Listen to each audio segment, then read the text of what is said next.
came here all the way from Surrey to join this protest, which is going to stop the deportation of innocent students and give them a valid PR status. Balbir Singh says he's hoping the federal government will let him stay in Canada. The Surrey man says he's facing possible deportation after being defrauded by an immigration agent in India who created fake admission documents.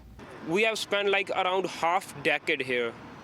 So now they are sending back to our country. This is not justice for us. We didn't do any fraud.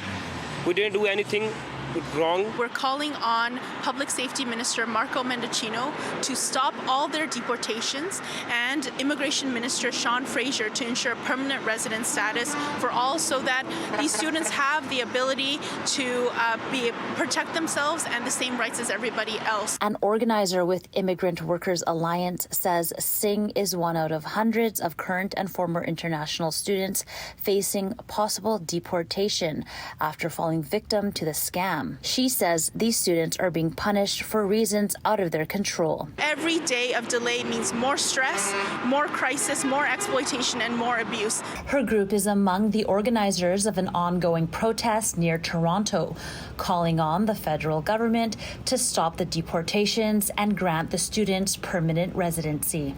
In a statement, the Canada Border Services Agency says in part they have a number of investigations, and persons who misrepresent themselves and or use fraudulent documentation to seek entry to Canada or to remain in Canada are contravening the Immigration and Refugee Protection Act and risk being removed from Canada.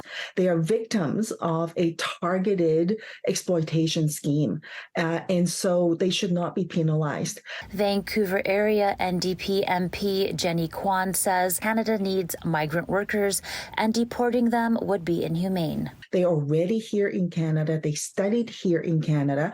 The government has already said they're going to look at a regularization stream.